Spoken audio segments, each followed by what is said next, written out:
Well, the update and then 2. All right, I have 2 as well. Okay. All right, great.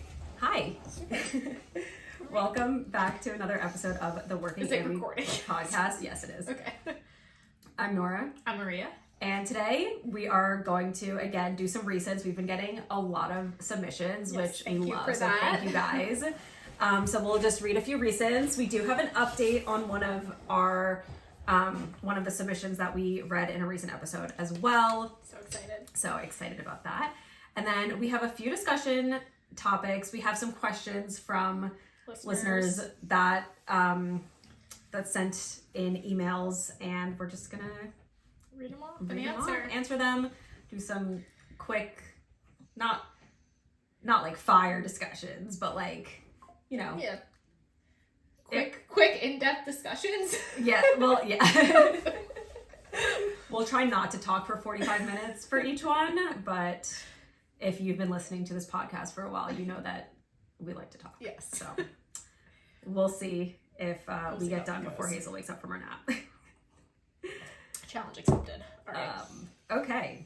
So this one is an update from, I think, 2 episodes ago. Okay. From the adult Ammy who was shopping for her first horse after coming off of a lease. Okay. And she was looking for a jumper to do the meter. She wanted to qualify for zone championships. Okay with quirks, good with young. Her budget was $25,000 for a purchase. Was this the lease to purchase? Yes. Oh, okay. 25 to purchase. I literally just posted this on TikTok. Oh yeah, and then 40 to 50 for lease to purchase. Yeah. Okay. Okay. Oh, I'm so excited to see what you got. Oh, okay. And then what was I gonna say? Oh, and we said, because she was like, "Do you think I can find the right partner?" Yeah. Blah blah blah. She was like, green is okay. She said she enjoys I wanted a mare. Yeah. But we were like, you might want to look for something like a step down. Yeah. So I think we said her options were like an experienced thoroughbred or like an experienced other breed. Then we said a step down, or we said a project, whether that be young or just like a green mid-aged warm blood. Yeah. Okay. Oh, I'm so excited to see what you got. Okay. Yay. So she goes, update, of course, on the day the episode dropped, I signed my lease to own. Oh, yay! Okay. She goes, I'm glad that other than the advice to wait a few months, I did end up doing most of your recommendations and had a gelding steal my heart, because she had said she wanted a mare. Yeah. He is a 12-year-old, 16.2 hand Sal Francais that has shown up to $1.25 m, but is coming off another meter lease job. He has a heart of gold, and during our trial, he took care of me while I learned his very different style from my thoroughbred mare. He is all power where she was speed and really wants you to tell him what you want. I also tried a mare that I loved. She was the warm blood with scope version of my TB mare, but after talking it through with my trainer, I decided on the gelding because of what I can learn from him with his different style. Although I like a project, I am looking forward to focusing more on myself while I learn the meter. I'm so happy she did that. Yes. Yes. You were actually the one that said for a step down. Okay, so I'm going to skip this paragraph. I'll read it after. Okay. Price is blank to lease for the year, with an additional blank to buy option next February. I'm seeing it as an extended trial to see how he is with us over the next year, going into the buy option. Also, thank you for validating my comp structure. February is bonus season and our stock did really well this past year. Yay. That's always good to know. So I omitted some information. Okay, that's fine. Oh, he's so cute. Oh my goodness. He's really nice. This is my style. Yeah, he I'm glad you went, not like that we have anything against mares, but like he's a very good looking horse. Yes, he's very handsome. Very handsome. Okay. Is there videos too? Yes. Oh my gosh. Lucky day. Okay. Oh wait, I saw this on TikTok. Yeah. Oh, that's so cool. He's so gorgeous. This is my he's my style. 100%. He's really nice. He's my vibe. Okay, so she did a lease in February, a lease to purchase. Yes. So next February, and then like a remaining buyout. Yeah. So what do you think the initial lease price is? Like the lease to purchase? Oh, you mean like this the 1 year lease? Just the 1 year lease. Okay. And he's a 12-year-old South Francais. Mm-hmm. I'm getting that breed down. With experience up to 1.25 meters, but he's coming off another meter lease job. But he can do the 1.25 meters? He has shown up to 1.25 meters. But she said that she only really wanted to do the meter, right? Mm-hmm. Okay. He's coming off a meter job. Do we look at the show record? Do you know what the name is of the horse? Mm-mm. No. Oh, well, I know the barn name, but not the show name. Okay, that's fine. And there's no way that it's a lease, so there wouldn't be an ownership transfer anyway yet. Sometimes on the USF, you can see the lease, like for the horse, like they do the transfer for the lease.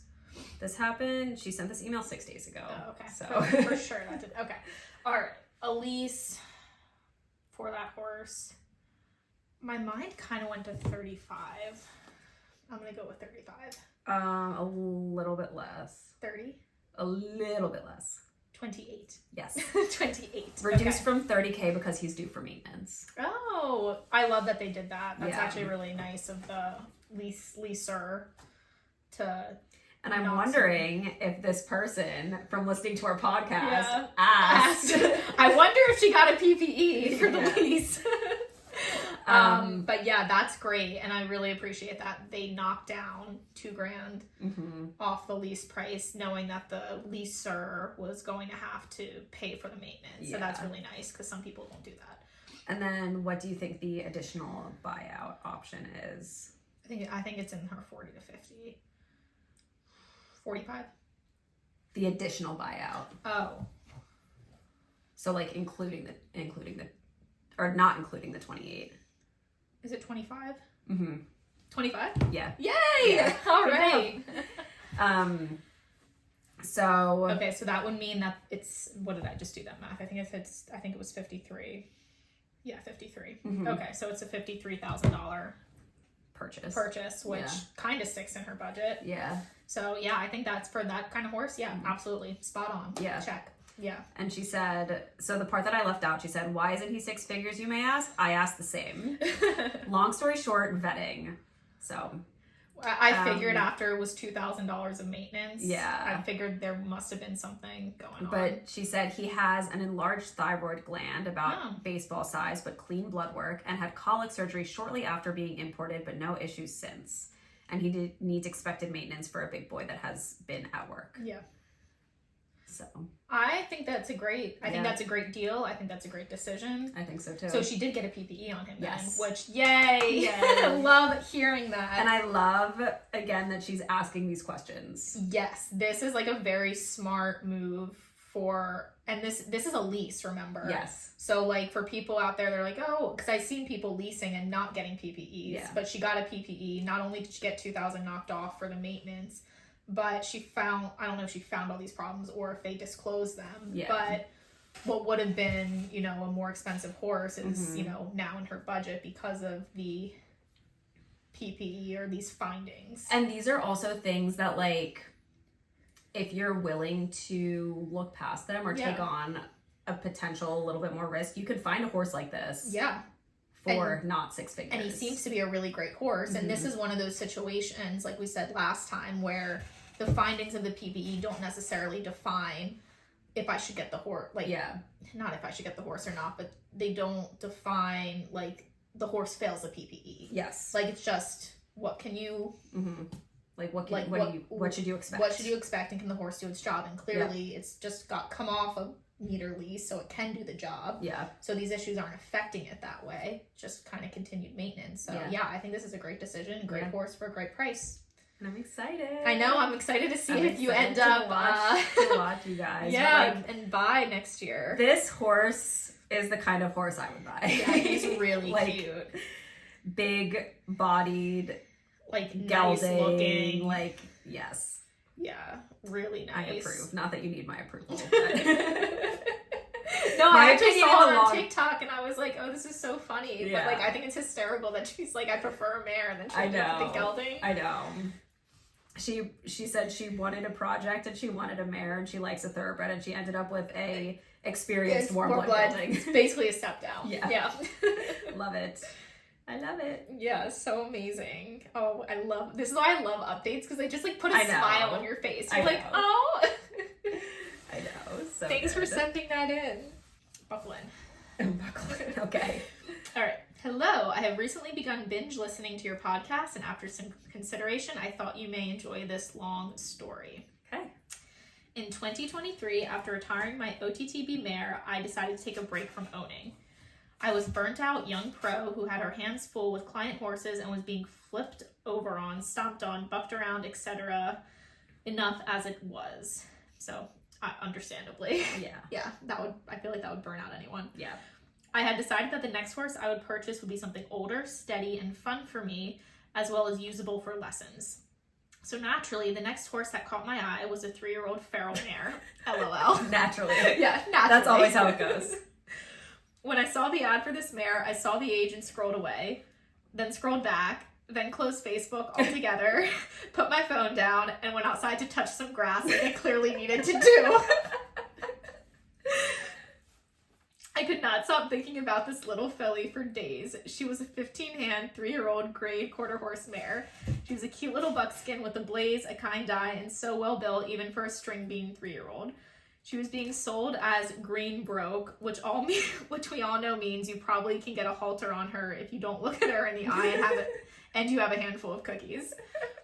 I decided to go take a look at her without my trailer, capital, so that I could make an intelligent decision without any pressure. That's hilarious. When I got to the owner's farm, we stood in the pasture and talked. The mare had been living out, barely touched, as she was very skittish. While we talked, the mare came out of the tree line, approached me, and just propped her leg and took a nap in the sun. I have never been the we just have a bond kind of horse, but I got chills, LOL. Needless to say, I came back with my trailer later that week. Oh my god. I paid blank for her. And then I'll let you guess, and then I'll continue the story. I mean, it definitely wasn't that much. I feel like it was less than $1,000. I mean, the horse hadn't been touched, basically. Did you pay like $500 for her? Oh, you were right the first time. 1,000? Yeah. Okay. I paid 1,000 for her, which is overpriced for what she was. Yeah. You were pretty much probably spot on. But I saw so much potential in her and was in fact obsessed already. I knew I had a long road ahead of us, and we spent the next 6 months haltering, grooming, leading, all the basic feral baby horse things. She was so scared of everything and almost ran me over many times, but my love for training baby horses was slowly coming back every day. Her first tacking up and even her first many rides were all uneventful. I decided to go whatever direction she wanted to. I was still professionally a hunter jumper, but had been doing barrel racing and a little reining on the side for fun. Now, skipping 3 fun years of me obsessing over this horse, she has been my main lesson horse. Aww. Teaching kids from ages 5 to 15, from learning how to trot to learning how to jump cross rails up to 2-3. She's jumped up to 3-3 with me, has jumped around cross country with an amateur, is working towards going to our first dressage show, intro level, and is the horse that goes out on the trail, into the pond, no spook, buck, bolt, rear, same horse every day. She's stunning and with lots of dressage, has become a very lovely mover that tracks up, rounds her neck back, has a lead change, and always jumps square. Will she go into a big A-rated hunter ring and beat a bunch of warm bloods? I'd say no, but she's worth her weight in gold for her personality alone and can clean up at the local level. Now for the fun part. I have put little thought into what I would sell or lease her for, since I never really intended for her to go anywhere. However, my other trainer friends have priced her for me. I have been told by several that they would not sell her. And she said, after sending my last email, I thought I should add some pictures. I also wanted to add that she has no injuries, limitations, or any behavioral issues. She is simply young, talented, safe, and fun. Her only downfall is that she's grayed. All right, so here's some pictures. Aww. You did a freaking amazing job. Wow. That's like a complete 180. Oh my gosh. Oh, she's cute. So cute. She really looks like one of these, like the all-around horse. Yeah. That transformation though, incredible. From when you got her as a 3-year-old to like a year later. Yeah. Is pretty incredible. That's crazy. Yeah, I'd say you have for sure a knack for one talent, like for you have a really good eye because she picked her out and turned out to be an amazing like kind of all-around horse. Yeah. And for kind of the transformation prospect because like that was she's built. Yeah, nice she's like she's really nice. You would never guess that this is the same horse. What is she, a quarter horse? Yeah, she's a quarter horse. Because usually you see quarter horses built pretty kind of downhill. Dense, yeah. But she's built nicely. Uphill. Yeah, nice. She kind of reminds me almost of like a maybe it's just because like when I see a buckskin or done, I automatically see like Connemara. Like I just like for some reason that pops into my head. But like this coloring reminds me of that breed. But she's a quarter horse, and yeah, that transformation's incredible. So good for you. So what do you think her trainer friends priced the horse at? They gave her a purchase price and they gave her a lease price. Okay. And then she also said, I will add this. She said she's in the South, not in Florida, but somewhere in the South. She said, in my area, the horse flesh varies from low 4 figures to high 6 figures. So there's truly a little bit of everything. I don't know if that helps you, but basically it's, everything. I would say, like, I wouldn't put her super high because, like she said, she's not going to, like, clean up against a bunch of warm bloods. And it doesn't sound like she has really a ton of show experience. And she's 6 now? 6. Yeah. Yes. She's young. Yeah, she's 6. It sounds like she would make a good lesson horse for a lesson program. Yeah. And maybe a little lease program for a barn that like goes to local shows and stuff. I was literally thinking that exact same thing. I don't know. The first number that comes to mind for me is 25K. For a purchase? Yeah. Less. 20? A little bit less. 18. No. 15? Keep going. Yeah, 15. Okay. I have been told by several that they would not sell her for any less than 15. Yeah, so, I agree with that. Yeah. Nor would they lease her out for less than blank a year. Less than 10? A little bit less. 7,500. Little bit less. 7. Oh my god. 5. 6,000. Anything less than 6,000 a year. Based on the info provided, do you guys agree or disagree? I agree that that's the minimum. The minimum, for sure. I think, like I said, I think 25K purchase, 10K lease, maybe 12K lease. Yeah, 6,000 is a little bit low. That's only a $500 a month. This for me wouldn't be a sale. This would be a lease. Yeah. I know I say that so many times, but like this, like when you have an all-around horse like that, that's true. And she has a lesson program, like you said before, the riders that pay to go to like local shows and like need a horse that don't have one yet, perfect for here. Just leasing out for like the weekend or something like that. Yeah. I mean, this is a horse that you would earn your money back on very quickly. She probably already has. Like a partial lease, like a half lease for someone who wants a really solid horse 2 days a week for their lessons. Yeah. A full, I mean, I don't even know if you're making a lot of money on a half lease, you probably don't even have to go the full lease route. Yeah. How about like if you had 2 kids, half leasing, that's like 4 days a week in work. Yeah. Could work.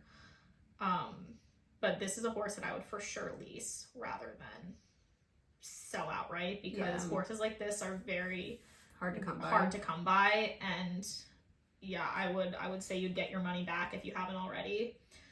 And if you run a lesson barn, it's for sure in your favor to keep those lesson horses. They are a hot commodity. Yeah, definitely. But yeah, I would not go anything less than 15. I would probably think you're like anything for 15 to 20 would be right. And then I would say more than 6,000. I feel like that's low. I feel like, I mean, I said this already, but I feel like 25K purchase, 10K lease. Yeah. 10 to 12K lease. At anything in that range. Yeah. But for sure. This would be a lease horse for me. Yeah.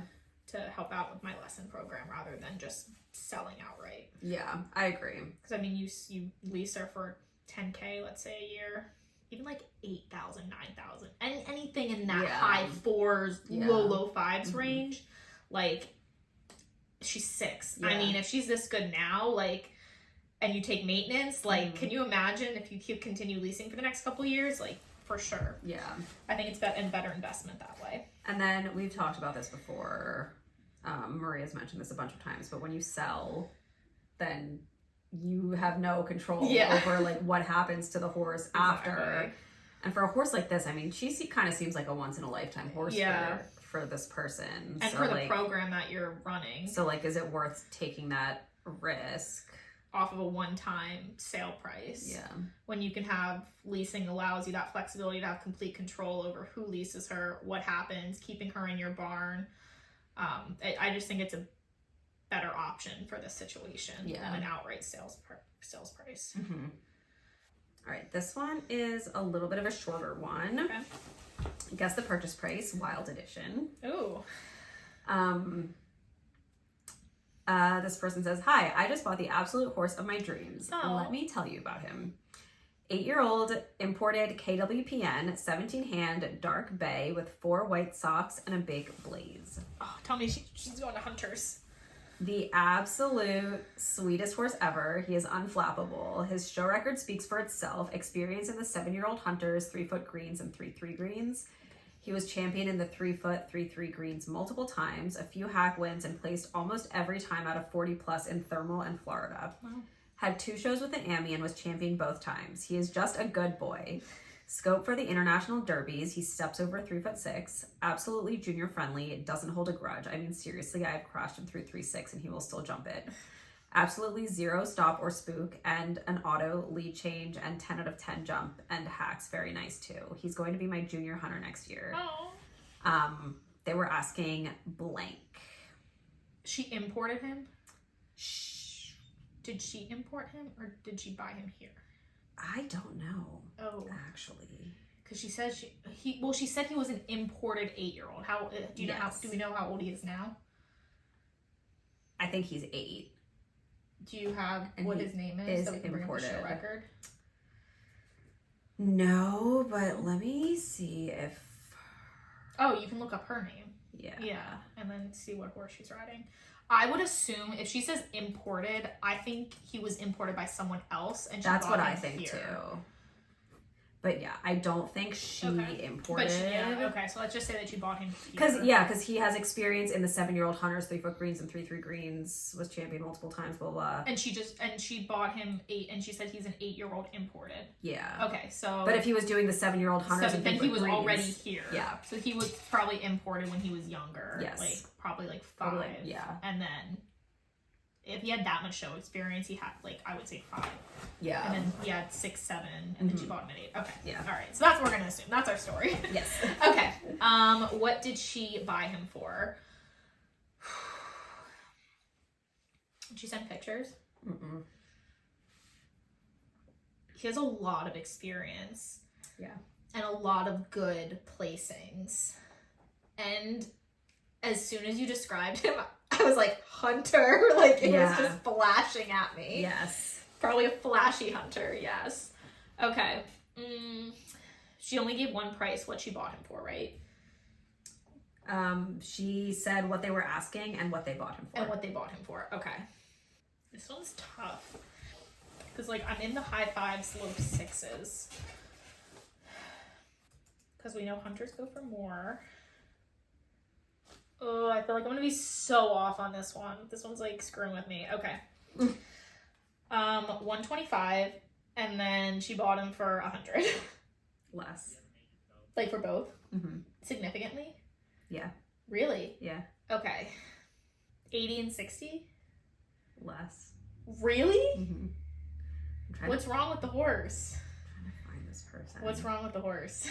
What's wrong? We don't know. They were asking 50? No, they were asking more than 50. Were they asking 60?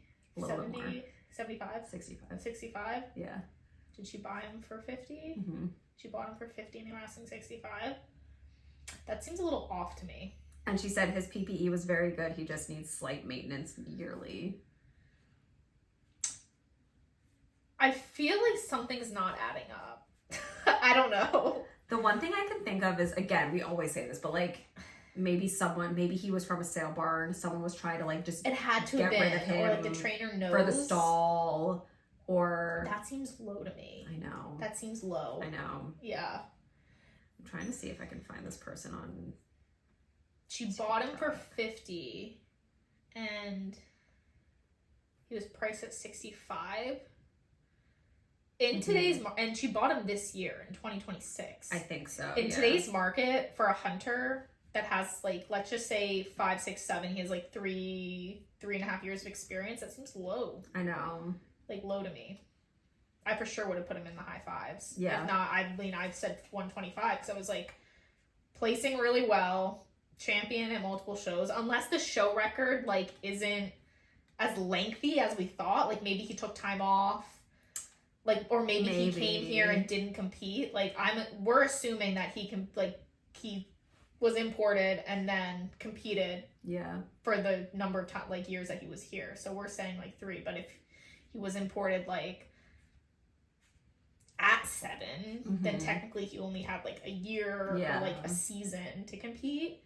So like then I could see it, but still not like 65. I know. Not 65, and then for them to price him at 65 and then for them to sell him at 50, yeah, there's something going on there. Whether not necessarily bad, but like fire sale, need this horse off my bill, not working with the owner who imported him.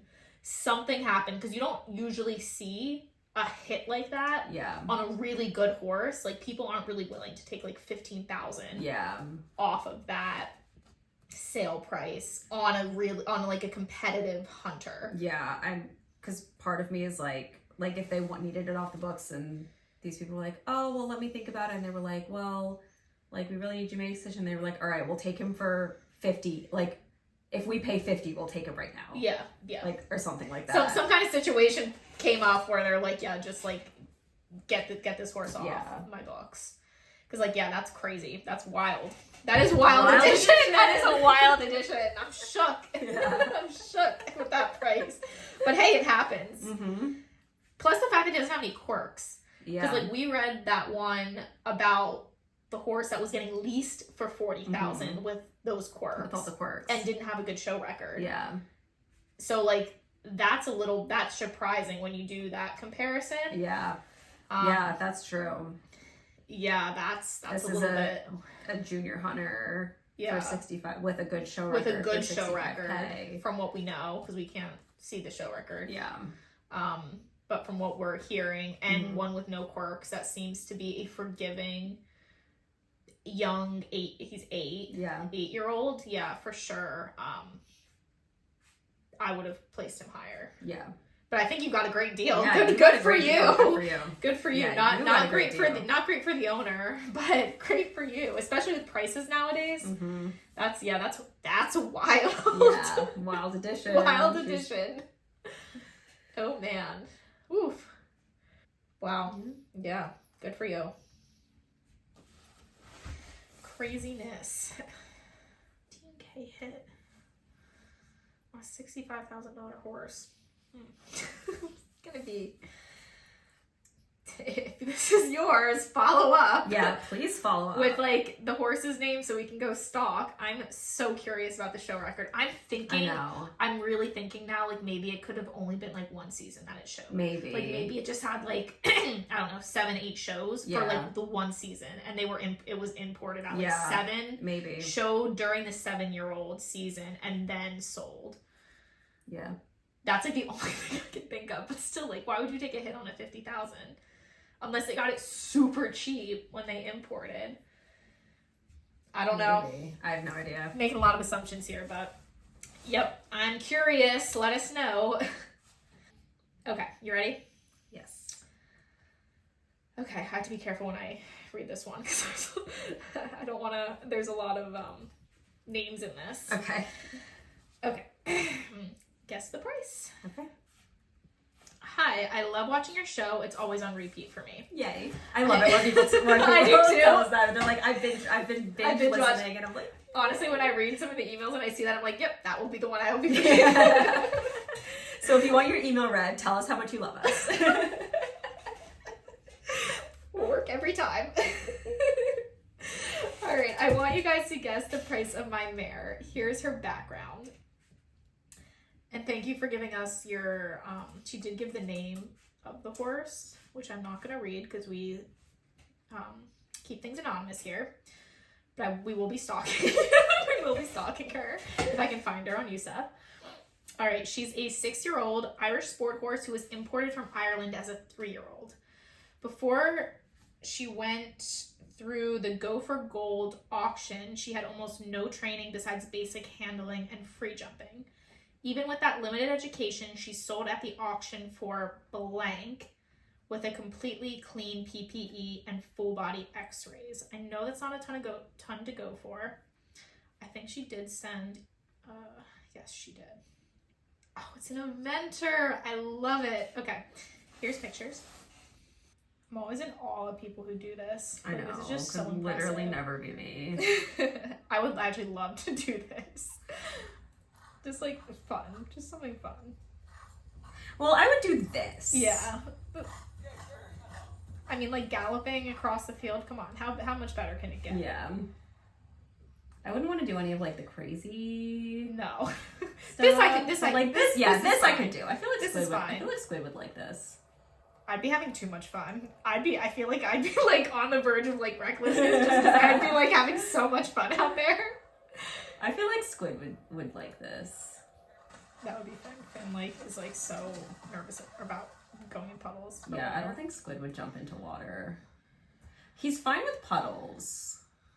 He actually it goes pretty well in the rain. I would just get lost on course, to be honest. I know, this is same. a freaking long course. I'd be like, I can't even get anywhere without using like Google Maps. Literally, I'm very directionally challenged. Like today I was going to your house and the one road I used to get to your house was closed and I near about lost my mind. Oh my god. Like it took me an extra 20 minutes to figure out how to get around to get to this road. Oh, yeah, she's very cute. Cute. I love it. So she went through auction. I think she went through auction at 6. Maybe at 3. I'm trying to figure this out. She's a 6-year-old Irish sport horse mare who was imported from Ireland as a 3-year-old. Before she went through the auction, she had almost no training besides basic handling and free jumping. So yeah, maybe 3 years old. Okay, what do we think she sold for auction at? As a 3-year-old? Yeah. I don't know. This is hard. This one's hard. Yeah, this one is, because I'm not sure if she was 6 or 3. I'm just assuming she was 3 because she said she had limited education. And it was like, I'm assuming it was like a sport horse auction. Yeah. I feel like at the sport horse auctions, they kind of go for a lot. They're expensive, I feel like, yeah. I'm going to look up the auction. Oh, it's an eventing auction. Is it eventing? Looks like eventing. Was it 50K? A little bit less. 40? Yeah, 40. Okay. I'm curious if that was if she was a 3-year-old or a 6-year-old when she went to auction. I'm curious. I don't know. All right, but anyway, so she was 40, it was a 40,000. After she was imported to the US, I'm still trying to get this timeline through my head. Okay, so it must have been a 3-year-old. She must have been a 3-year-old. So she went to auction as a 3-year-old, got bought for 40,000, then she was imported after the auction. That's what I'm gonna assume. After she was imported to the US, she was started under saddle and introduced to cross country on the lunge. Okay. So she was imported as a 3-year-old. So that means that the auction, yeah. Mm-hmm. Okay. Her first trainers ended up splitting apart, so she didn't get consistent work for a bit. She was then sent to a 5-star event rider and his wife, who continued producing her. They took her to schooling, and she progressed really well, confidently schooling prelim cross country, which is 3.7. Thank you for putting that in, so we don't have to look it up. Thank you for that. They competed her at novice in training, where she had 1 pull down in show jumping at each show, but she always jumped clear cross country with solid dressage scores, which is good for solid dressage scores, especially. Even though she was coming along nicely, they didn't see the upper level potential they personally looked for, so she was sent to my trainer in this state. This is out west. At the time, I wasn't looking for a horse, but my aunt, who had been running for years, immediately fell in love with her. Classic. Classic horse appealing when you're not looking for one. That always happens to me. Yeah. That literally happens to me. Has happened to me for the last 2 horses that I've gotten. Everyone in my family rode her, and she was incredibly brave and kind for a 5-year-old, even if she was a little behind in her education. We did a PPE, thank you, and the vet found her pelvis was slightly offset, which we found odd because of her extensive PPE as a 3-year-old. Okay, so she was sold at auction as a 3-year-old for $40,000, which is, wow, that's a good amount of money. Yeah. Especially over there, unless someone bought her here through auction, which could have happened. I can see that. But he said it was likely when she was a foal and shouldn't affect her performance. We ended up buying her for blank. Since owning her, it has been a really bumpy road, but she has successfully completed many events with me. I'm a young rider, so we're both learning and growing together. Over time, she's really come out of her shell and shown us that she has the heart, bravery, and talent that could make her a top horse one day. What do you think? And so, what did you think they ended up buying her for? I'm curious what the trainer got her for. I am too, yeah. Because we know that she that would also... Because the auction prices are public knowledge. So, maybe she didn't even know who imported her. Yeah. Yeah, I'm curious what the trainer got her for, because that, I feel like, also would impact the sale price. Yeah. Because it says that the original people who imported her ended up splitting apart. So then she went to this 5-star event rider. So I wonder if they were just like, again, let's just get rid of the horse. Yeah, and then sent her to this 5-star saying, like, we just imported her, she has potential. Yeah. But if they imported her or they bought her for $40,000 at auction, plus like the import prices and all of that, like it couldn't have been like that. I wouldn't think it would be like $20,000, you know, for these these people, for the 5-star event rider who continued producing her. And then when they didn't see the upper level potential of her, this 5-star event rider, then they sent her to this other barn. Yeah. Where this person found her. Did she buy her for like 60? Less. 50? Less. 40? Less. Really? Yeah. Yeah. 30? Yes. Wow. 30,000. Yeah. I didn't expect that. I didn't either.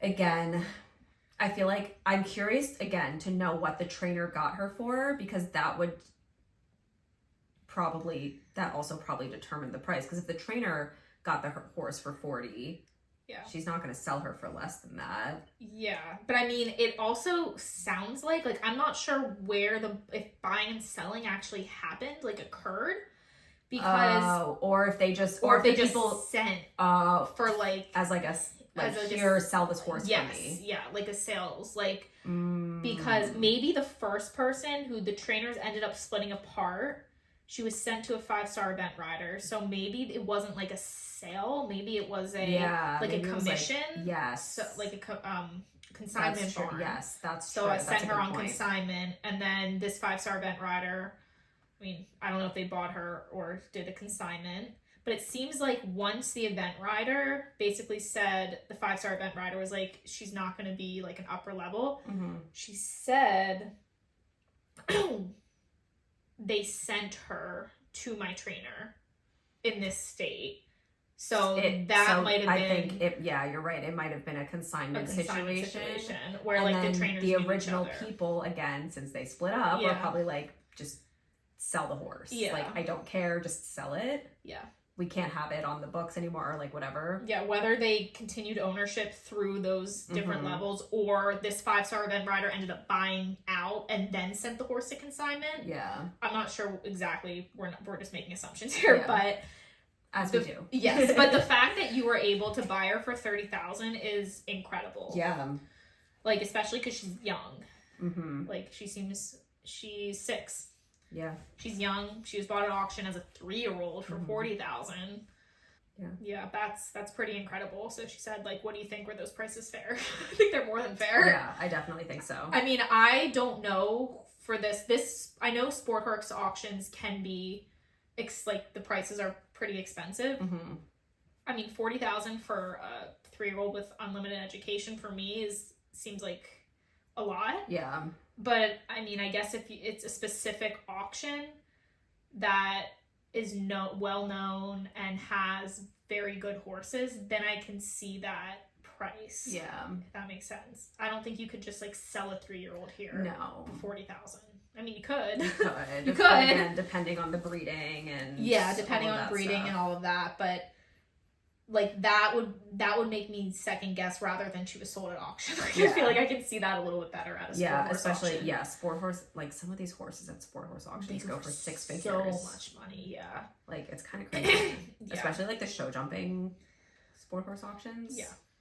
Like, it's insane. They go for a lot. Like, and especially like the younger horses too. So like, I can see, I think that the price was fine from what we know from auctions. Yeah. But I think your buying price was even better for sure. 30,000. Yeah, 100%. Was that video of this person? Yeah, and the horse. Yeah. Yeah. Yeah. Yeah, and she's super cute. Yeah, she's a nice bay mare, which everyone loves their bays. Mm-hmm. She seems to have a lot of fun on her, so which is great. Yeah, I think you did a great job with the purchase of this horse. Yeah, I agree. And again, did a PPE. They did find something. And they said that they could live with it. Mm-hmm. It was like an offset pelvis. Yeah. And shouldn't affect her performance, and then they bought her. Yeah. So great. Yeah. Love it. Me too. All right. Cool. Last submission. Okay, so the subject line of this one is, my trainer is going to fire me if I don't make up my mind. Oh, this is fun.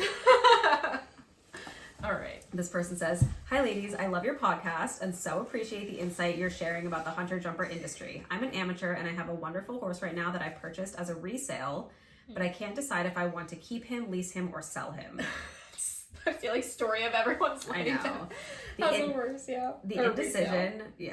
The indecision largely comes from the fact that he is so great but isn't quite my ride.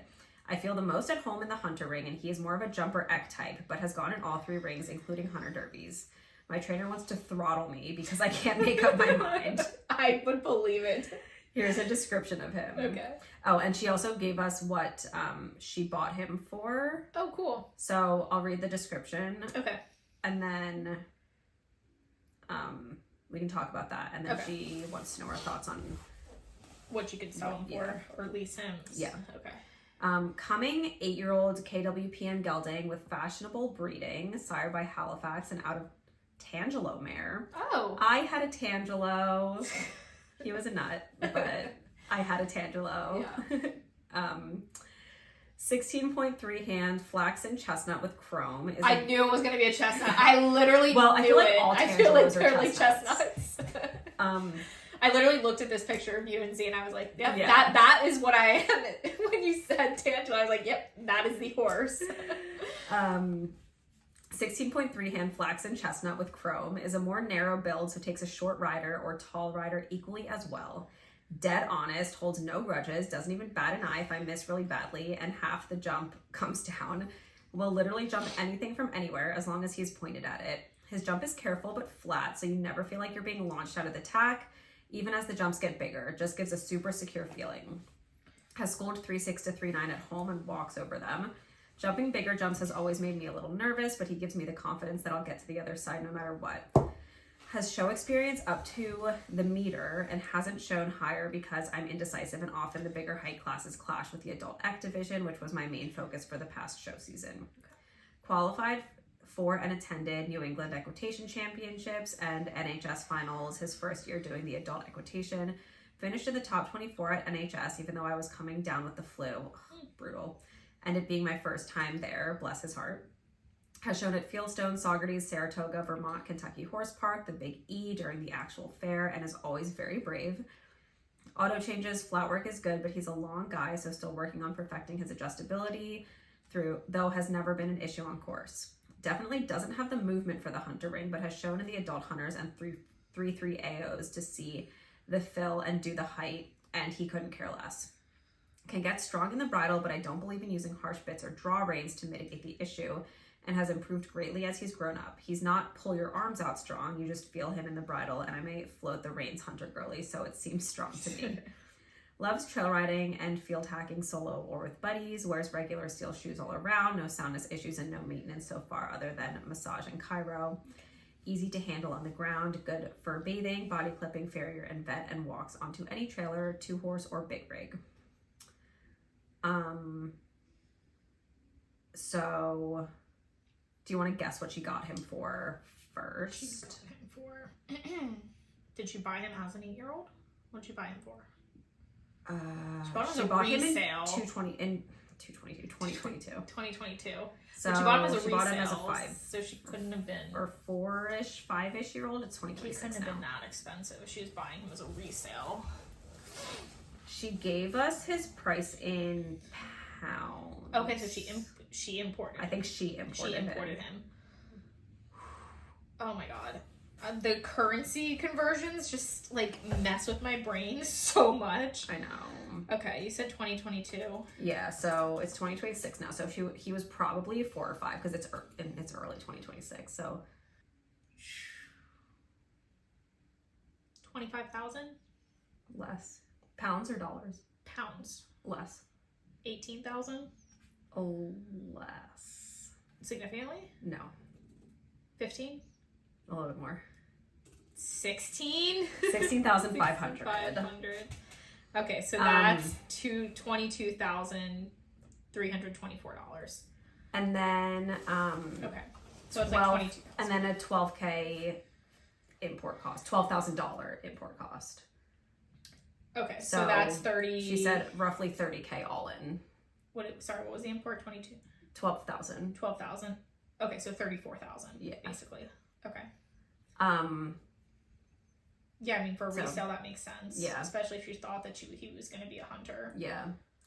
And then she says, my struggle is that he has all of these amazing qualities, and if I was a jumper rider, I think he would be my absolute dream horse. He has done so well in the adult equitation, but it's not my favorite ring to ride in, and I just don't have the desire to do the jumpers competitively. I imported him as a 4-year-old and have done most of his development with the help of my trainer, a testament to his amazing brain. So there's definitely an attachment there. I had hopes that he could be my 3-3 to 3-6 AO hunter, but that's just not the type of horse he is, and I think every horse deserves to do what they're naturally good at. Yeah. If there was a 3-6 adult X division, I think I would keep him. There should be a 3-6 adult X division. Yeah, there should. Maybe eventually there will be. Maybe. When all of these X kids age out and they're like, all right, well, we need something to do. So now I'm trying to decide if I should lease him, sell him, or convert to a jumper rider. If I were to lease or sell, what price range do you think I should consider? Should I even sell him at all, or does a lease make more sense for the situation? My poor trainer has heard me cry about this for months, and I don't want to keep wasting her time trying to decide. Selling him would be really hard for me emotionally, and I think I can only consider it if I could put his funds toward a competitive 3-6 hunter prospect. But you know what they say, a bird in the hand is worth 2 in the bush. I don't know what that means. Thank you for reading. I've attached some photos of him here as well. Signed, a confused Ammy. Oh, that's cute. Like he's really cute. He's so gorgeous. He's an Eck for sure. He's so gorgeous. Yeah. I mean, he has Eck written all over him. Yeah. Like, he jumps nicely. He's square. Yeah, but yeah, he doesn't have has that nice blaze, like... Yeah, but he doesn't have that, like, long and low, like, hunter yeah. Yeah, for sure. But like he's gorgeous. Yeah. Well, now they have what division is it? I don't know what class it is, but instead of is it hold on. I think I saw this on Facebook. Instead of switching horses, they're doing a jump off now. Oh yeah, for USET finals. So there you go. There's a good horse for that. I mean, like he likes the jumpers. With more practice. Yeah. Well, they also have, but she says she doesn't like the eck. But yeah, let's dissect this. Okay, so this is hard because she's puts all this work into him. She loves him. He's a great horse. He has a lot of potential. She just wants to do the hunters. Yeah. Which isn't wrong in any means. Like, it sounds so cheesy, but like life's too short to do something that you don't want to do. Yeah. Like if your heart's not in the jumper ring, like this sport's very expensive as it is. Like you don't want to be putting all that money into something that you don't want to do. And like we say it all the time that horses don't know their potential.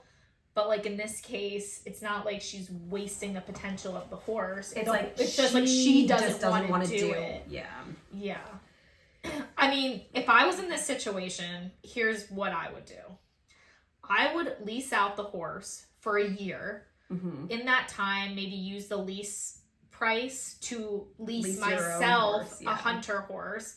That buys me a year of time where my horse is getting experience. I would advertise him or market him as an eck jumper crossover. Mm-hmm. My horse is getting experience. He's with, like, I still have control over him. Yeah. In a way, because it's leased. And in that year, I can figure out if, one, I really miss him, mm-hmm. and I'm gonna sacrifice myself for the hunters and just do turn myself into a jumper just because I love that horse so much. Or I lease this hunter in the ring, and I find out, like, my heart's in that ring. Yeah. And I really want to do hunters, at which time I can then decide whether I want to sell him and buy myself a nice hunter, mm-hmm. or I just continue leasing him and then either buy or lease another hunter. That is exactly the way that I would do it. I was going to say the exact same thing. We are on the same page. This is why we do this podcast together. I also think lease the horse out for a year. Yeah. Just buy yourself some time to figure out what it is you truly want. And you could always, because also with a lease, like maybe, I thought I heard Hazel. Maybe you find someone and you're like, this is the perfect match for my horse. And then you could offer them a lease to purchase. A lease to purchase, yeah. But I think especially with a horse that you've brought along for 4 years, it's tough. I understand. Like, it's tough to let go. So I do think, like, the lease gives you more control. Like Maria said, you have time to really figure out, like, what you want.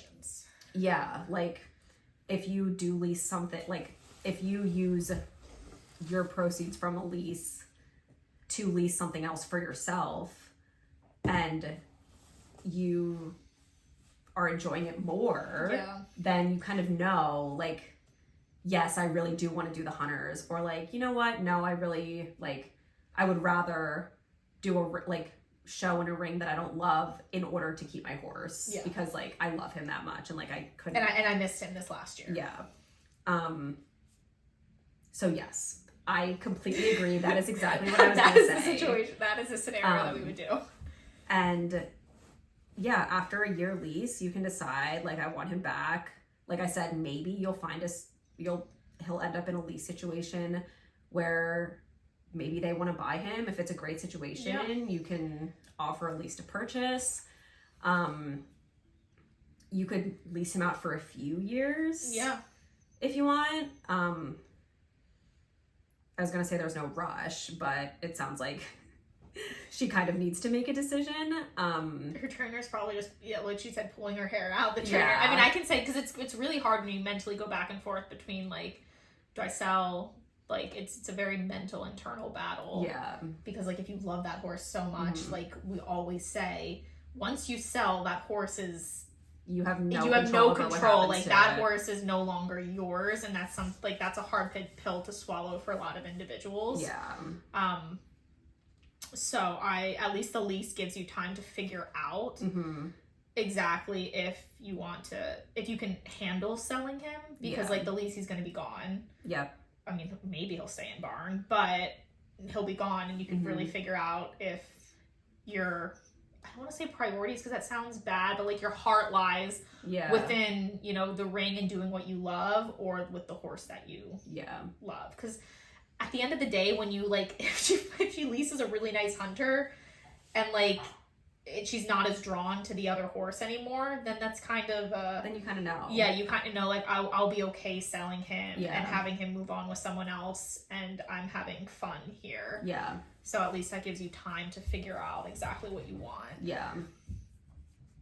Yeah. Yeah, see, we just dissected that in 5 minutes. Yeah. You're welcome, hopefully. So I think, our recommendation would be lease him out. Lease a horse for yourself. Yeah. And then see what happens. Yep. Now for pricing. I think I would advertise him as a 3-foot eck. Yeah. And jumper horse. It sounds like he could do the 3-6, but I would he's young, so I wouldn't advertise him as a big eck horse, just because you don't know. Well, if you're leasing, if we're going down our scenario where you're that's what I'm talking about. Oh, okay. Lease. Yeah, if the horse isn't proven in that. For a lease, I would advertise him as a 3-foot eck horse.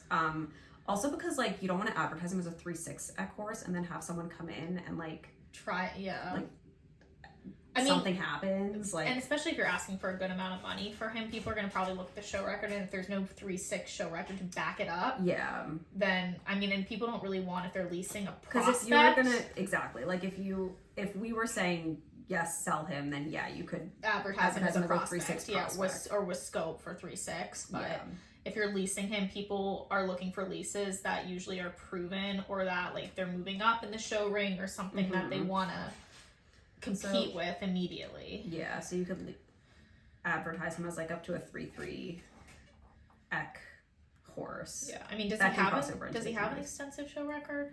What's his show record? He does, because she says that he's shown at Fieldstone, Saugerties, Saratoga, Vermont, Kentucky Horse Park, the Big E. He went to New England Equitation Championships and NHS finals. He's shown in the adult hunters and the 3-3 AOs. I mean, this one I would say 40. Low end. Yeah. Low end 40. I was thinking anywhere from 40 to 60. Yeah. In that range. Even you could go up to 65, maybe. Possibly. He's young. How old is he? 7? He's 8. Depending on how good he is in the ring and how extensive the show record is, I think that will determine. Yeah. It is nice that he has that. Is it for the finals? Sorry, I blanked. Finals experience. Yeah. That is nice. I would say anywhere from 40 to 60 lease. I think would be fair for a horse like this, and I think that would also get you a nice enough hunter that you can experience the hunter ring like you want. Yeah, I agree. So that's what I would lease him for. 40 to 60, and then if you're gonna sell him,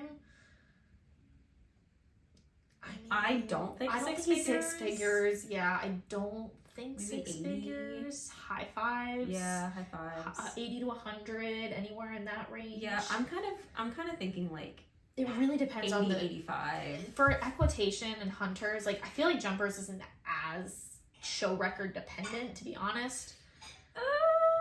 For a meter horse, for a meter horse, because he only competed up to the meter for jumpers. I feel like it's more relevant if he has a higher, if it's more than a meter. But I think for equitation and hunters especially, that's where the show record really shines and can determine that will give you wiggle room on the pricing of the horse. Yeah. So if it's a really good show record, then I would say high fives. Yeah.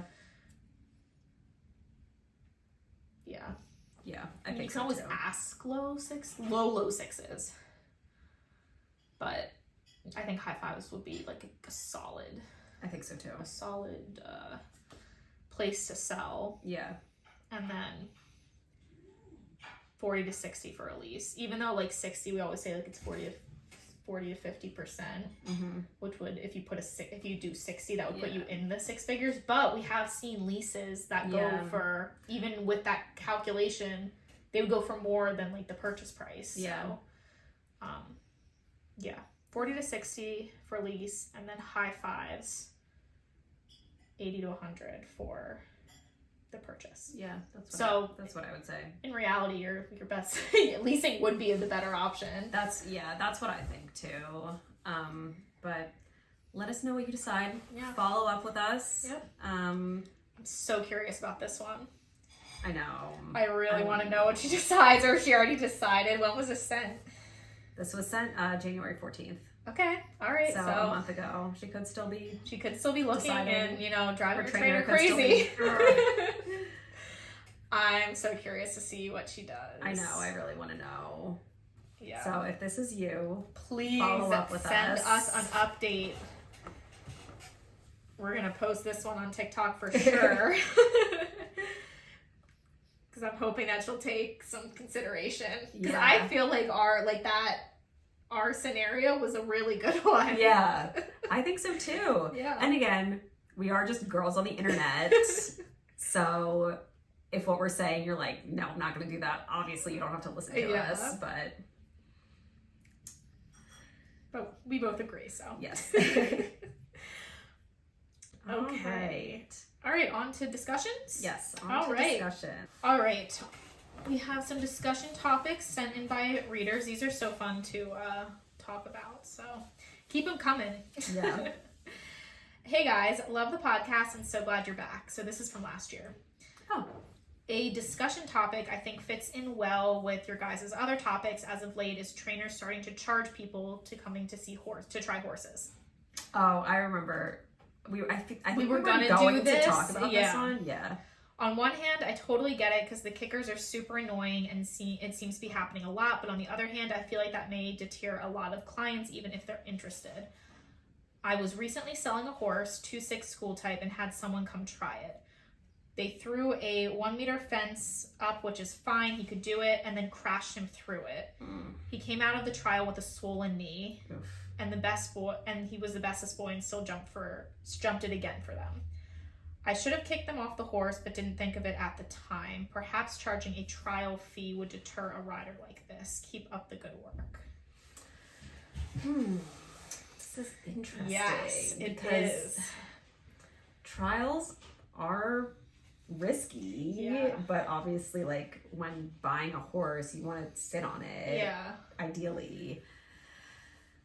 Oh, this is super difficult, and I'm so interested. I hope, like, when we post this on TikTok, I'm gonna be so interested to see, or when we do this on the podcast, trainers' opinions that have gone through the trial, because I'm sure there's a ton of crazy trial stories out there from trainers. Yeah, because I've heard a lot of.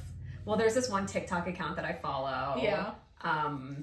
That I think I know who you're talking about. They post like they post she, like a lot of really funny trial videos, but it like actually happens. Yes.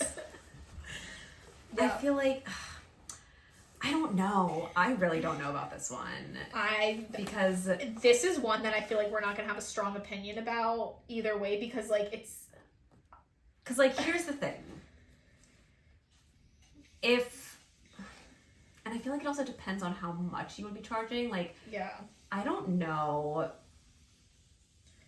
if I would pay to try a horse unless I was, like, really interested in the horse. But, I mean, that's the point, right? That's true. Because what I feel like is happening with these trainers is it's a ton of work to schedule trials, right? Because the trainer has to be there. You have to have the horse. Like, there's a lot of prep that goes on to scheduling logistics before the rider even gets there. And then I think what's happening is that riders are canceling last minute. They're not showing up. Yeah. They're doing what this person did and, overusing the horse. Or we've seen trials that, like, they're on the horse for, like, an hour. Yeah. Or jumping it a ton. And it's not their horse. Mm-hmm. Or they have, like, other trials set up. And, if say this happened, like say she had a trial set up, after this. That's true. The horse wouldn't have been able to do the next trial. So I feel like their trainers are getting frustrated due to lack of, I don't want to say professionalism by other but it is lack of professionalism. But like it kind of if is you're no like showing or something. If you're no showing, if you're like abusing, not abusing, but like if you're overusing the horse or like there's some rules and regulations. I feel like for some inherent rules there's for trials that like you should just know. Or some people, I haven't seen this as much, but I'm sure it's out there that people just want to ride a nice horse. Yeah. So they will trial nice horses just to ride and be able to like jump other horses that they can maybe not afford. Yeah. I'm gonna compare this to like house showings. Like house showings for the really expensive houses, you most of the time for really expensive houses, like you either have to be invited, like it's like invite only to open houses for people who are qualified buyers. So like they don't have like people just coming in to look at the house that aren't regular qualified. Like I was gonna say like the riffraff like us. Regular people like us going to look at these like a $5 million. Yeah, exactly. Going to tour a $5 million house. Yeah, I mean not as much 5 million, but I see it more like, I feel like you see it more like in the maybe 10 plus million or like the like multi-million dollar houses for sure. But then even so, like somehow some like house showings I've seen have like the realtor will have like lists where you literally have to like write down your name and like write down your profession. Yeah. Or like you have to be qualified to be there. Yeah. Because they don't want to waste their time showing these nice houses to people who will never be able to afford them and just want to step in and see a nice house. Here's what I think is so. Thinking about this and thinking about that, I do think it's fair. I mean, look, if you want to charge like a small fee to come try your horse, that's more power to you. Like, go ahead. I don't think that. I mean, I do think it'll turn some people off, but then maybe those are the people you wouldn't necessarily want to try your horse anyway. Yeah. But I also don't think it's unreasonable to ask for like a video or something. Oh, 100%. Yeah, I would. If, I mean, some people, this is going to sound horrible, but some people like don't really care. Yeah. Right? But like, if you want to like place your horse in a good home and make sure it's a good fit and make sure that the person coming out to ride your horse is like qualified to ride your horse, like I do think it's fair for trials to ask like, hey, can I see like a show video? Yeah. Or like before I let you see my horse. Yeah. Yeah, I think so as well. I mean, I'm not put off by the fact if you're gonna charge a trial fee, like I think it depends on how much you're gonna charge. Like would I be charging $100 for a trial fee? Probably not. Right. But I don't know, 50 20 bucks. Something there. Because like I remember seeing Finn, like I really wanted to try him. Like the other horses, not so much. I was kind of like coerced into that because it's like you have to try these bays. But Finn, like I for sure would have like paid to have a trial with him. Yeah. If that was the case, and I know I wanted to try him, and I feel like that would deter people who maybe were just going to try the horse. Yeah. I also think as a trainer who has a client that is going to try a horse, like prep your rider on like etiquette for trialing. But I feel like sometimes it's the trainer like too, instigating. So like, I mean, as a rider, maybe educate yourself a little bit if you're going to go trial. I also think, and this person says like in hindsight she should have kicked them off the horse, but I think as the seller or it's like, hard. But I also think you should feel empowered to like speak up for your horse. The horse can't speak up for, I mean, in a way it could, but like some of these horses are just so sweet and so good and like they'll just like do anything. So I do think as a seller you should feel empowered to like speak up for your horse and be like, you know what, I don't think this is gonna work out. Like, thank you. Please get off my horse now. Yeah, because I if someone did that to my horse, I would be livid. Yeah. I would literally kick them out. Yeah. Like, I still, like, I can't even imagine if I saw someone else, like, if I went to the barn and saw someone else on Finn that I didn't know. I have, like, that scenario of me walking in and just being, like livid and speechless, because, like, that would irritate me. I can't imagine seeing my horse being treated like this by someone who's not even paying me to come and ride the horse. And here's the thing. There's no rules about what you can and can't do when someone comes to try your horse. So like if you do want to charge a $50 fee or whatever for when people come try your horse, that's like, go for it. Yeah. Like that's up to you. Like if you want to ask people for videos of their riding before they come try the horse, like go for it. Yeah. It's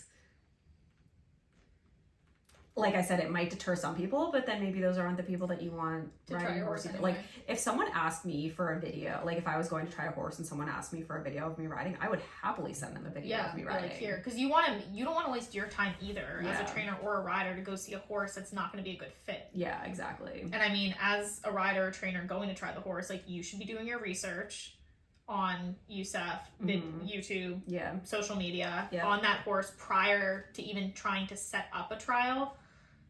And wasting both of the parties' time. Yeah. Because time is very important and very valuable in the industry. What you don't want to do is waste it. Yeah. So, yeah, I would say for sure, like, if you want to charge a fee. It's hard, too, though, because, like, I get what she's saying, because this was a, 2.6? Oh, this is a different one. This isn't the one. Oh, okay. But she was saying it was, like, a 2.6, almost like, was it a lesson horse or something like that? Because, like, as a seller, you obviously want to sell your horse. And the more people that come try your horse, the more likely you are to sell it. So I do see her, like, worry. But then on the one hand, it's like, I mean, these people probably didn't end up buying the horse, I would assume. So in that case, is it really worth your horse's swollen knee for someone who didn't even try, who didn't even buy the horse? Long story short, I think it's up to your discretion. I don't think it's, like, egregious. Yeah.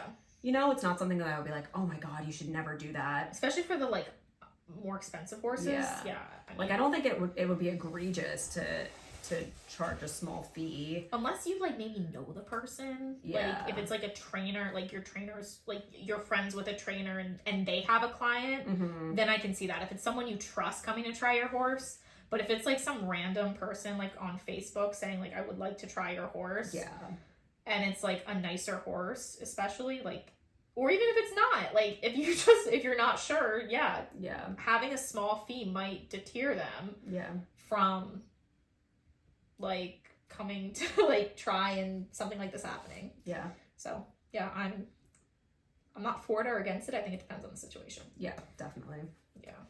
Cool. And I mean, just in general, for trial etiquette, just like since we're talking about trials, if you don't, I guess, like, when you're trying the horse, like, I would recommend going early to see, like, either grooming the horse, tacking the horse up. Like, I don't like it when people have the horse tacked up for me, like, when it's there, like, when I'm there. Yeah. Like, I know when I went to see Finn, he was in the cross ties, but, like, I was there while she was tacking him up, so I could see how he reacted. I don't know how it was with you and Squid, if you can remember. I think he was also in the cross ties. And then they tacked him up. Yeah, sometimes your trainer will ride first. Sometimes the owner or the seller will ride the horse first, and then you'll get on. Sometimes the person doesn't even get on. It's like the trainer, and then if the trainer rides and is like, no, this isn't a good horse for you. When we went to try horses in Florida, I think at one of the places that we went to, someone asked Carolyn, my trainer, if she wanted to get on. She was like, no, she's good. I'm good. She was like, no, Nora can just get on. She's fine. Yeah, I mean, but that's typically what happens. Yeah. And then after that, you'll get on, and then your trainer will essentially give you, like, a mini lesson, I would say. Like, walk, trot, canter both directions, do, like, a lead change if it's there, and then you'll start, like, warming up over jumps, and then you'll do, like, a jump or whatever, like, the horse is, like, you're buying the horse for. Yeah. That's what you'll do. But trials aren't that long. Like, I would say maybe 30 minutes. Maybe. But some trials can be 2 minutes. I got on a horse, I trotted maybe 5 steps and was like, I don't like it. Yeah. And then I hopped off. Like, don't feel the need. We did the same thing. I tried a horse and I don't think I jumped it. And don't feel the need to stay on. This is not the one. Trust me, both your trainer and the seller will be very thankful if you hop on the horse, you know it's not a good fit, you know you're not going to buy it, and you just say, it's not the right fit, thank you, instead of working that horse for 30 minutes to an hour, being like, let's just see. Yeah. They're gonna be not so happy with you, and then you ghost them, and they're really not gonna be happy with you. Yeah. Please don't ghost people if you go to try a horse. If you know it's not a good fit, simple text, not a good fit, thanks. Yeah. That I think annoys people more than anything. Yeah. Is the ghosting part. Definitely. So that's just a little bit of etiquette for trials. Not even considering the fee, but yeah, hopefully that helps if you're about to trial a horse. Yeah. All right. Cool. And then we have one more discussion that we're going to do. This will also just be probably a short little conversation. Okay. We're doing good so far. I feel like we're like this person says, "Hi, I'm in a situation.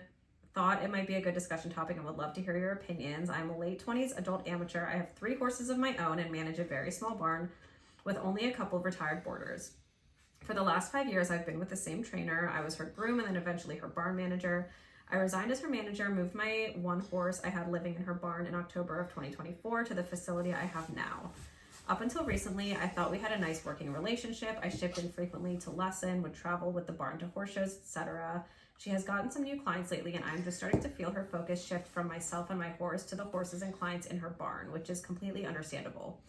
My question for you guys is it taboo or frowned upon to be an amateur without a trainer? I love my trainer and I would never want to outwardly leave her, but as far as my showing and my goals are concerned, I'm finding it hard to keep pushing to be with her when her priorities are elsewhere. Becoming a professional is not an option. I have a life and career already. Moving all 3 of my horses is also not an option, if not for the lack of space in her barn, but for my finances. I have my own truck and trailer and have no problem getting anywhere to show or lesson. I'm mostly just conflicted. I don't see many amateurs out there showing the circuit without barn/trainers. I still feel like I need a trainer for my confidence, and I love being a part of a barn environment at shows. I would love to know what you guys think/suggest. Ooh. I don't think it's taboo to show without a trainer. I mean, maybe it depends. Maybe it is, but like, I mean, I don't think I would care that much if I saw, like, I don't think I would notice, like, you know? I think the hard part is just the logistics. Yeah, if you can handle the logistics, or like, I mean, she's worked for this person, so I'm assuming she was handling some of the logistics. But I'm talking about, like, when you go to a show, you need to have someone to set jumps for you. Yeah, I mean, that's... Or something like that. Yeah. So, like, that's kind of tough. I don't know if taboo's the right word, but you don't see it a lot on, like, the A circuit. I feel like you see it more like at, like, the local shows, level. Yeah, for sure. But I mean, in that case too, like, why is that the case then? If you see it a lot for local levels versus the A levels, do you think it's just because of the logistics, or do you think it's because... Maybe. And, like, I don't know. That's a good question. Yeah, because theoretically you would think if you could do it, if you see people doing it all the time on the local circuit, they should be able to do it on the A circuit just fine. I think maybe it's with finances, because the A circuit's just super expensive. Yeah. And if you're going with another barn, also, like, connections. And also, again, logistically, when it comes to, like, trailering, stabling, like, care, like, all of that stuff, if you go by yourself, you have to pay for a stall for yourself. Like, everything by yourself. For the grooming stall. You're doing everything by yourself, which is fine. Yeah. Plenty of people do that. Mm-hmm. And this person obviously has the experience to be able to do that. Yeah. And then, again, at the ring, like, you need someone to help you warm up, set jumps. So, like, logistically, going with a barn is just easier. Yeah, I think some shows too prioritize the bigger barns that they go to. Yeah. Like, if they're, like, I think for WEC, especially with, like, stabling. Yeah, WEC or WEF, like, they'll give priority to the bigger barns that bring more horses. So if you're part of that, like, you're going to be able to find stabling, and if you're not, like, you kind of get pushed down to, like, the bottom you get, like, the shitty stalls that are, like, as far away from the ring as possible. Yeah, exactly. But if you're okay with that, like, I mean... Yeah. Like, people do it. Yeah, people do it. And I also think it depends on the relationship that you have with your trainer. Because this person says that she doesn't want to outwardly leave her. Yeah. So then, like, what does that conversation look like? Where it's like, well, I'm going to go to these horse shows without you. Yeah, you know? I mean, you have to kind of be ready for that conversation and where that may or may not lead, because I do think as a trainer and that client relationship, like, that's a hard pill to swallow for trainers, and not all of them take that very well. Like, it could be the straw that breaks the camel's back, and, like, you're no longer friends with that trainer because you hurt her feelings, or, you know, she's taking that as an insult. So, like, you have to be wary of what that could do to your relationship. If it's financially, then I would say, like, just go by yourself, especially if it's like local shows. But did she say she's doing a circuit? Yes, because she said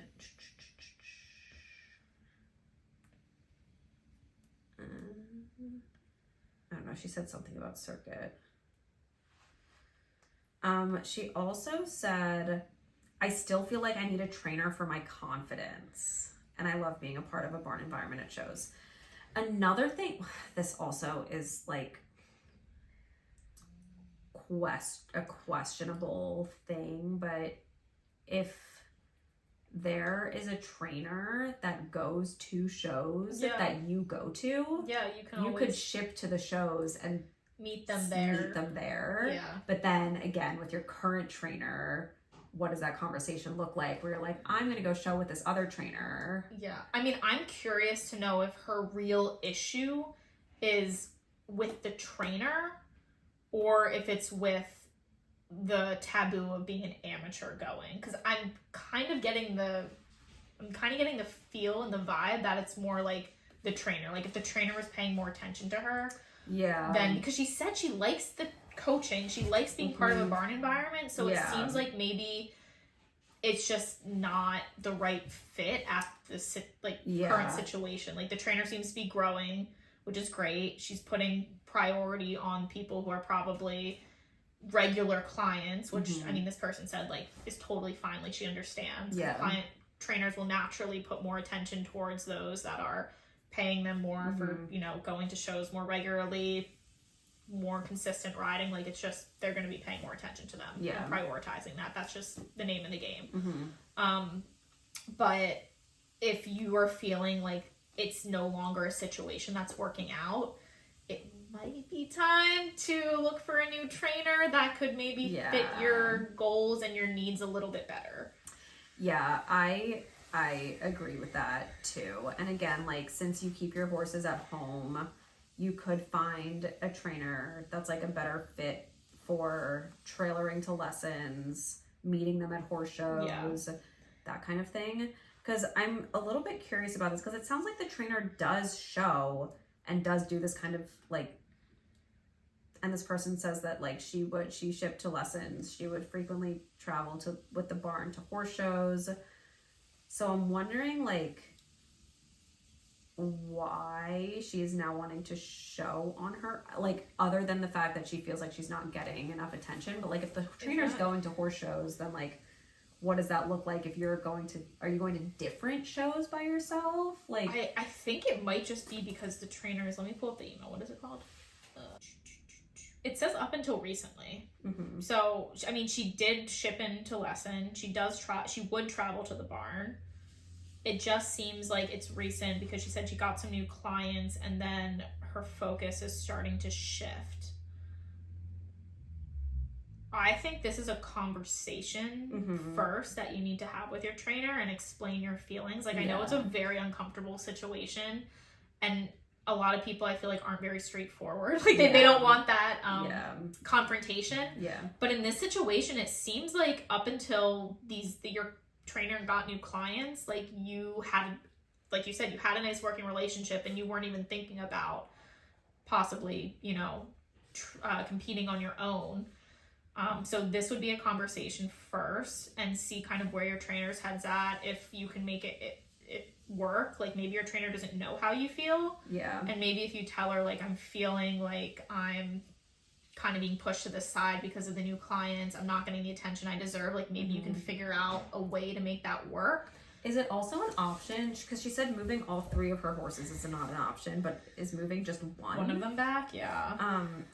Because it feels like Oh, she has 3 horses of her own and manages a very small barn with only a couple retired boarders. I don't know why I thought that that her horses were retired.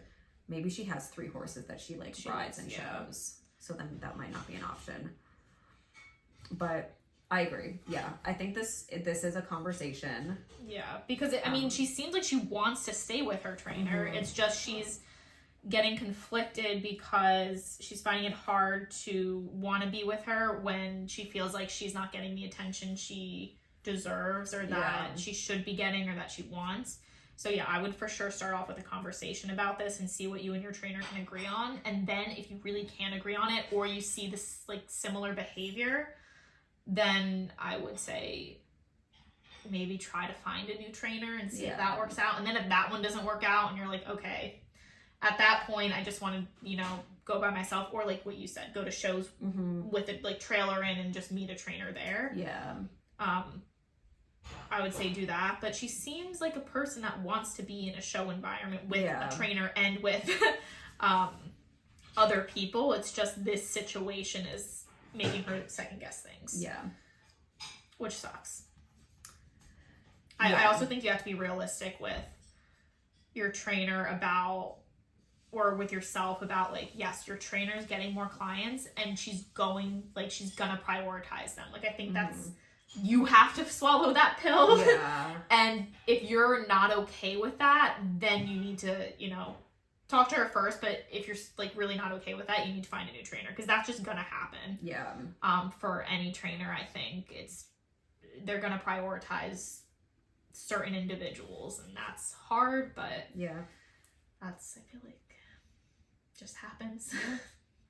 Gotta have thick skin to be in the industry. I know, but yeah, so definitely a conversation, because it seems like she wants to have a trainer. It doesn't seem like she necessarily wants to go off on her own, but she kind of feels like it's the only option. So yeah, that's our advice. Cool. Well, that's all we got for today. So follow, subscribe, rate, comment. You can follow the Working Ammy Pod on TikTok. Follow me at the Working Ammy. Follow Maria at the Investing Equestrian and Phoenix and Finn. And I think that's it. All right. Working Ammy's out. Finally got it.